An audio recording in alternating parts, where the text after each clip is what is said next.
اسلام آباد سے لاہور تک سیاسی درجہ حرارت بڑھنے کو تیار۔ تحریک تحفظ آئین پاکستان کا جی ٹی روڈ پر عوامی طاقت دکھانے کا فیصلہ۔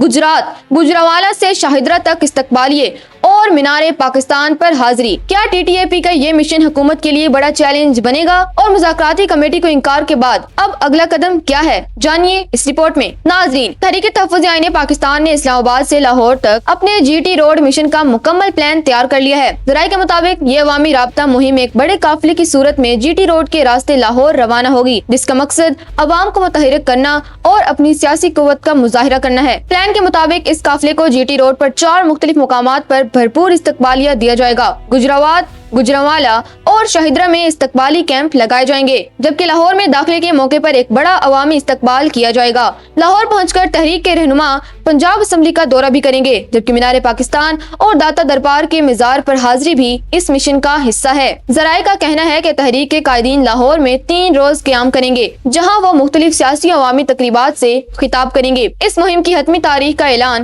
آج ہونے والے اہم اجلاس میں متوقع ہے۔ یاد رہے کہ تحریک تحفظ آئین پاکستان نے قومی مذاکراتی کمیٹی کی جانب سے دی گئی آل پارٹیز کانفرنس کی دعوت کو مسترد کر دیا ہے۔ ان کا موقف ہے کہ مذاکرات صرف بانی پی ٹی آئی کے دیے گئے مینڈیٹ کے مطابق ان کے اپنے پلیٹ فارم سے ہوں گے۔ تحریک تحفظ آئین پاکستان کی یہ عوامی رابطہ مہم پنجاب کی سیاست میں ایک نیا ارتاش پیدا کر سکتی ہے۔ اب دیکھنا یہ ہے کہ انتظامیہ اس قافلے کو لاہور تک پرامن طریقے سے پہنچنے دیتی ہے یا راستے میں رکاوٹیں کھڑی کی جاتی ہیں۔